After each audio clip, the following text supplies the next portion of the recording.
নমস্কার বন্ধুরা, অনুভার রান্নাঘরে আরও একটি নতুন পর্বে সবাইকে স্বাগত জানাচ্ছি।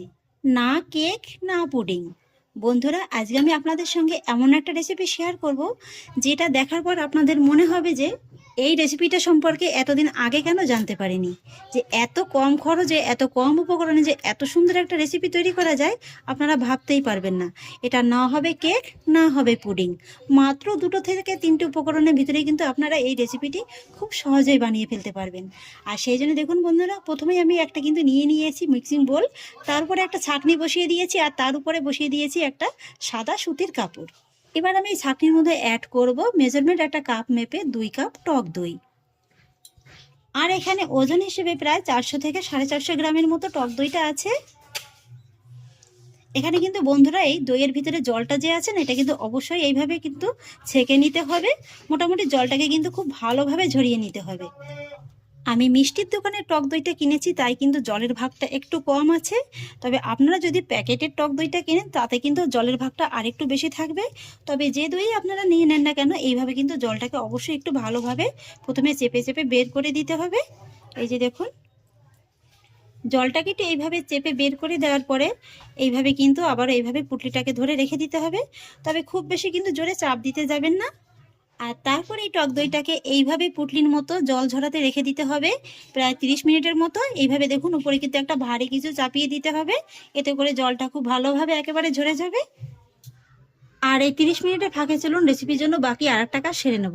বন্ধুরা, আজকের এই রেসিপিটার জন্য কিন্তু কনডেন্স মিল্কের প্রয়োজন হয়। তো দোকান থেকে কিনে আনতে গেলে তো প্রচুর টাকা ব্যয় হয়। তো আমি আজকে কিন্তু ঘরেতেই খুব সহজ উপায়ে একদম দোকানের মতো কনডেন্স মিল্ক আপনাদের তৈরি করে দেখাবো। আর সেই জন্য একটা কড়াই ভিতরে নিয়েছি 1 কাপ নর্মাল জল। আর তারপর জলটা একটু হালকা গরম হয়ে গেলে এর ভিতরে অ্যাড করব হাফ কাপ গুঁড়ো দুধ। গুঁড়ো দুধটাকে জলের সঙ্গে খুব ভালোভাবে মিশিয়ে নেব। আর এবার আমি এই দুধের ভিতরে অ্যাড করব হাফ কাপ চিনি। চিনিটাকেও খুব ভালোভাবে মিশিয়ে নেব। আর তারপর মিডিয়াম ফ্লেমে এই দুধটাকে একটু হালকা করে জাল করে নেব। অনেক সময় কি হয়, কিছু কিছু রেসিপি তৈরি করতে গেলে কিন্তু কনডেন্স মিল্কের প্রয়োজন হয়। তো দোকান থেকে এত চড়া দামে কেনার অভাবে কিন্তু আমাদের সেই রেসিপিগুলো বাড়িতে তৈরিই করা হয় না। তো আমি যেভাবে আপনাদের তৈরি করে দেখাচ্ছি কনডেন্স মিল্কটা, আপনারা কিন্তু এইভাবে তৈরি করে নিতে পারেন। আর এইভাবে তৈরি করে কিন্তু নর্মাল ফ্রিজে 3 থেকে 4 মাসের মতো সংরক্ষণ করে খেতে পারবেন। যখনই যে রেসিপিটার প্রয়োজন হবে আপনারা এইভাবে একটু দিয়ে দেবেন, দেখবেন যে একদম দোকানের মতো স্বাদ পাবেন। এই যে দেখুন বন্ধুরা, কথা বলতে বলতে কিন্তু দুধটাকে আমি জাল করে বেশ অনেকটা ঘন করে নিয়েছি। ঠিক এরকম একটা কিন্তু ঘনত্বের আনতে হবে। এই যে দেখুন, আর ঠিক এই পর্যায়ে আমি এর ভিতরে অ্যাড করব এই 1 চুটকির মতো বেকিং সোডা। এই যে দেখুন, খুব বেশি কিন্তু নয়, এইভাবে 1 চুটকির মতো কিন্তু বেকিং সোডা অ্যাড করতে হবে। বেকিং সোডাটা দিয়ে সঙ্গে সঙ্গে কিন্তু গ্যাসের ফ্লেমটাকে অফ করে দেব। আর তারপর এইভাবে একটু খুব ভালোভাবে মিশিয়ে নেব। বেকিং সোডা দিয়ে কিন্তু খুব বেশি সময় নিয়ে জাল করা যাবে না। এইভাবে একটু বেকিং সোডা দিলে কি হবে, এটা কিন্তু একদম দোকানের মতো হবে। আর তাছাড়া এই যে কনডেন্স মিল্কটা কিন্তু অনেকটা হালকা হয়ে যাবে। এই যে বন্ধুরা, তৈরি হয়ে গেল আমার একদম দোকানের মতো কনডেন্স মিল্ক। এই যে দেখুন, এবার আমি এটাকে এইভাবে রেখে একটু ঠান্ডা করে নেব। এদিকে 30 মিনিটের মতো হয়ে গেছে, দইয়ের ভিতর থেকে কিন্তু জলটা খুব ভালোভাবে ঝরে গেছে। এই যে দেখুন, আর এবার আমি এই জল ঝরানো টক দইটাকে এইভাবে একটু মিক্সিং বোলের ভিতরে নিয়ে নেব। তারপরে এই দইটাকে এইভাবে একটু হুইপসের সাহায্যে খুব ভালোভাবে ফেটিয়ে নেব। এই যে দেখুন বন্ধুরা, দইটাকে কিন্তু আমি খুব সুন্দর করে ফেটিয়ে নিয়েছি। এই যে দেখুন, এর ভিতরে কত সুন্দর একটা ক্রিমি টেক্সচার চলে এসেছে। দেখুন, দেখতে একেবারে কিন্তু ক্রিমের মতো লাগছে। দেখুন, এইভাবে কিন্তু একেবারে স্মুথলি কিন্তু দইটাকে ফেটিয়ে নিতে হবে, যাতে করে এর ভিতরে কোনো রকমের কোনো লাম্পস না থেকে যায়। আর এবার আমি দইয়ের ভিতরে সুন্দর একটা ফ্লেভারের জন্য অ্যাড করব একটু এলাচ গুঁড়ো। এখানে আমি 4-5টার মতো ছোট এলাচের দানাকে বের করে এইভাবে একটু হামানদিস্তাতে গুঁড়ো করে নিয়েছি। এলাচ গুঁড়োটাকেও খুব ভালোভাবে মিশিয়ে নেব। আর এদিকে দেখুন, কনডেন্স মিল্কটাও কিন্তু খুব ভালোভাবে আমি ঠান্ডা করে নিয়েছি। কি বন্ধুরা, দেখে একদম দোকানের মতো লাগছে তো? এই যে দেখুন, কালারটাও কিন্তু দেখুন অনেকটা চেঞ্জ হয়ে গেছে, একদম কিন্তু দোকানের মতো কালারটা চলে এসছে। আর এবার আমি এই ফেটিয়ে নেওয়া টকদের ভিতরে অ্যাড করব এই যেই তৈরি করে নেওয়া কনডেন্স মিল্কটা। আমি এখানে প্রথমে কিন্তু একবারে অনেকটা দিতে যাব না, হাফ কাপের মতো প্রথমে দেব, যদি প্রয়োজন হয় পরে আরেকটু দিয়ে দেব। আপনারা কিন্তু এর থেকে একটু বেশিও দিতে পারেন, তবে আমি আজকে যে রেসিপিটা করছি এটা কিন্তু খুব বেশি একটা মিষ্টি মিষ্টি হয় না। এবার আমি দইটাকে আবারও একটু ফেটিয়ে নেবো, তবে এই সময় কিন্তু খুব জোরে জোরহাত করে ফেটানো যাবে না, এইভাবে কিন্তু একটু আলতো হাতে ফেটিয়ে নিতে হবে। কনডেন্স মিল্কটা দিয়েও কিন্তু আমি খুব সুন্দর করে ফেটিয়ে নিয়েছি। আর এই সময় কিন্তু আপনারা সামান্য একটু মুখে দিয়ে চেক করে দেখতে পারেন, যদি মিষ্টির প্রয়োজন হয় তাহলে এই সময় আরেকটু দিয়ে নেবেন। তবে আমি কিন্তু হাফ কাপের মতোই অ্যাড করেছি।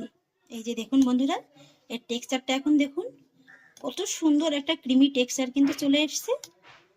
এবার আমি এটাকে একটা সাইডে সরিয়ে রাখবো। আর এবার দেখুন বন্ধুরা, এখানে আমি নিয়ে নিয়েছি একটা কেক মোল্ড। ছোট যে বোলটা হয় না, আমি কিন্তু সেটা নিয়ে নিয়েছি। আপনারা চাইলে কিন্তু যে কোনো স্টিলের বাটিতে এটাকে ভাপিয়ে নিতে পারেন। আর এবার আমি মোল্ডের ভিতরে সামান্য একটু ঘি ব্রাশ করে নেব।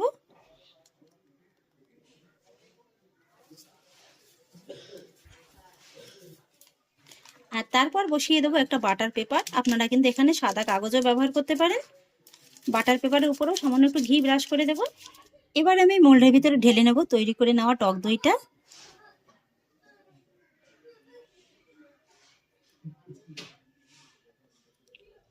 চারিদিকে এবার এটাকে এইভাবে একটু ভালোভাবে স্প্রেড করে দেব। আর এইভাবে যখন একটু ভালোভাবে ছড়িয়ে নেওয়া হয়ে যাবে না, তখন কিন্তু আপনারা চাইলে এইভাবে দুই একবার একটু ট্যাপ করেও নিতে পারেন। এতে করে কি হবে, এই যে ব্যাটারটা সব দিকে একদম সমানভাবে ছড়িয়ে যাবে। এই যে বন্ধুরা, দইয়ের মোলটাকে কিন্তু আমি খুব সুন্দরভাবে সেট করে নিয়েছি। আর এবার দেখুন, গ্যাস ওভেনে আমি একটি কড়াই বসিয়ে দিয়েছি, আর কড়াইতে দিয়ে দিয়েছি 2 থেকে 3 গ্লাসের মতো জল। আর তার মধ্যে বসিয়ে দেবো একটা স্ট্যান্ড। আর এবার আমি মিডিয়াম ফ্লেমে ঢাকা চাপা দিয়ে জলটাকে একটু ভালোভাবে ফুটিয়ে নেব। ঢাকাটাকে তুলে নিচ্ছি। জলটা দেখুন বন্ধুরা, খুব ভালোভাবে কিন্তু একদম গরম হয়ে গেছে। আর এবার আমি এই যে দইয়ের বাটিটাকে এইভাবে স্ট্যান্ডের পরে বসিয়ে দেবো। শুধু খেয়াল রাখবেন জলটা যেন খুব বেশি না হয়ে যায়।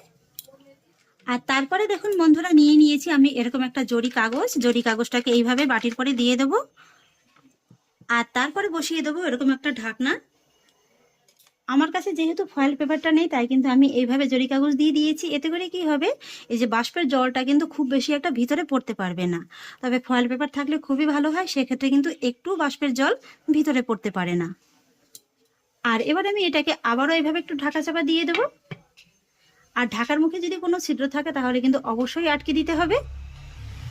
আর তারপর গ্যাসের ফ্লেমটাকে মিডিয়াম হাইয়ের মাঝামাঝি রেখে এইভাবে ঢাকা চাপা দিয়ে এটাকে ভাপিয়ে নিতে হবে প্রায় 20 মিনিটের মতো। এই যে বন্ধুরা, আমার দই ভাপাটা কিন্তু একদম রেডি হয়ে গেছে। তবে জানেন তো, আমি কিন্তু 20 মিনিটের মাথায় ঢাকাটাকে তুলে একবার চেক করে দেখেছিলাম, তখন কিন্তু পারফেক্টভাবে হয়নি। তাই আবারও কিন্তু 15 মিনিটের মতো আমি এইভাবে একটু আবারও ভাপিয়ে নিয়েছি। এবারে আমি আপনাদের ঢাকাটাকে তুলে দেখিয়ে দিচ্ছি। এই যে দেখুন বন্ধুরা, তৈরি হয়ে গেল আমার দুর্দান্ত স্বাদের দই ভাপা রেসিপি। এই যে দেখুন, আঙুল দিয়ে আপনাদের একটু দেখিয়ে দিচ্ছি, হাতে কিন্তু একদম লেগে যাচ্ছে না। এইভাবেও যদি আপনাদের বুঝতে অসুবিধা হয়, তাহলে এইভাবে একটা কাঠির সাহায্যে আপনারা একটু চেক করে দেখে নেবেন। এই যে দেখুন, কাঠির গায়ে কিন্তু একদমই দইটা লেগে যাচ্ছে না, তার মানে কিন্তু এখন পারফেক্ট ভাবে হয়ে গেছে। এবার আমি গ্যাসের ফ্লেমটাকে অফ করে দেব। আর তারপরে ভাপা দইটাকে নামিয়ে একটু হালকা 5 মিনিটের মতো রেখে ঠান্ডা করে নর্মাল ফ্রিজে রেখে দেবো 2 থেকে 3 ঘন্টার মতো। এই দই ভাপাটা কিন্তু বন্ধুরা ঠান্ডা ঠান্ডা খেতে খুবই ভালো লাগে। তবে আপনারা চাইলে কিন্তু ফ্রিজে না রেখে তার থেকে একটু বেশি সময় রেখে বাইরেও রেখেও ঠান্ডা করে নিতে পারেন। এই যে বন্ধুরা, ফিরে এলাম 2 ঘন্টা বাদে। এই যে দেখুন, আমার দই ভাপাটা খুব সুন্দরভাবে কিন্তু একেবারে সেট হয়ে গেছে। এই যে দেখুন, কত সুন্দরভাবে একেবারে সেট হয়ে গেছে। খুব সুন্দরভাবে কিন্তু এটা একদম শক্ত হয়ে গেছে। আর এই যে দেখুন, 2 ঘন্টা একটু রেস্টে রাখার কারণে সাইডটা কিন্তু একদম নিজের থেকেই ছেড়ে ছেড়ে দিয়েছে। এই যে দেখুন, তবু আমি একবার চাকুর সাহায্যে সাইডটাকে একটু ভালোভাবে ছাড়িয়ে নেব। তারপর এরকম একটা প্লেটের পরে আমি এটাকে একটু ডিমোল্ড করে নেব। হালকা হাতে একটু ট্যাপ ট্যাপ করে নেব। দেখে নিশ্চয়ই বুঝতে পারছেন যে দই ভাপাটা কত সুন্দরভাবে সেট হয়ে গেছে। এবার কাগজটাকে একটু তুলে নেব। দেখতে কতটা লোভনীয় লাগছে আর কতটা পারফেক্ট ভাবে একদম তৈরি হয়ে গেছে। এই যে দেখুন, আপনারা চাইলে কিন্তু এভাবেও খেতে পারেন, তবে আমি দেখার আরেকটু সৌন্দর্যের জন্য এর উপর থেকে ছড়িয়ে দেবো সামান্য একটু পেস্তা আর আমন্ড বাদাম কুচি। সেই সঙ্গে ছড়িয়ে দেব 2-1টা পরিমাণে কেশর। এবার দেখুন বন্ধুরা, এই ভাপা দইয়ের ফাইনাল লুকটা দেখতে দেখুন কতটা লোভনীয় লাগছে। আর এটা জানেন তো, দেখতে যতটা না লোভনীয় লাগে, খেতে কিন্তু তার থেকে অনেক বেশি মজাদার লাগে। এবার আমি আপনাদের এটা একটু কেটে দেখিয়ে দিচ্ছি। কাটাটা দেখে নিশ্চয়ই বুঝতে পারছেন, জাস্ট একদম কিন্তু মাখনের মতো। ছুরিটা বসানোর আগেই কিন্তু একেবারে দেখুন কেটে বেরিয়ে আসবে। এই যে দেখুন,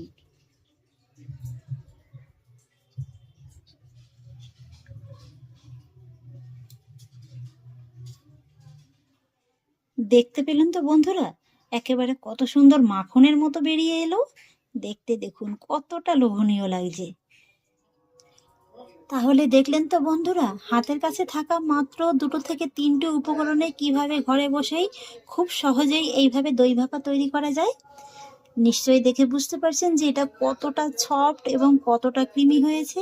এই যে দেখুন, জাস্ট একেবারে কিন্তু মাখন, মুখে দিলেই কিন্তু একেবারে মিলিয়ে যাবে। এই যে দেখুন, কথা দিচ্ছি বন্ধুরা, এইভাবে যদি আপনারা একবার বাড়িতে বানিয়ে খান না, এই রেসিপিটি কিন্তু বারবারই খেতে মন চাইবে। আর আমার কাছে এই রেসিপিটি মনে হচ্ছে সব থেকে সেরা স্বাদের একটা মিষ্টির রেসিপি। এটা না পুডিং না কেক, খেতে কিন্তু দুর্দান্ত লাগে। এর সাইডটা দেখুন শুধু একবার বন্ধুরা, সাইডটা দেখেই কিন্তু বোঝা যাচ্ছে যে এটা একদম পারফেক্ট ভাবে হয়েছে। তাহলে আশা করছি বন্ধুরা, আমার আজকের এই ভাপা দইয়ের রেসিপি আপনাদেরও খুব ভালো লেগেছে। যদি ভালো লেগে থাকে তাহলে আমাকে অবশ্যই একটা লাইক এবং কমেন্ট করবেন, সেই সঙ্গে বন্ধুদের সঙ্গে শেয়ার করবেন। আর প্লিজ বন্ধুরা, যদি আমার পরিবারের নতুন সদস্য হয়ে থাকেন তাহলে একটা সাবস্ক্রাইব করে পাশে থাকা বেল আইকনটি প্রেস করে দেবেন। ফিরে আসছি এরকমই পরের অন্য কোনো নতুন রেসিপি নিয়ে। সবাই ভালো থাকুন, সুস্থ থাকুন, ধন্যবাদ।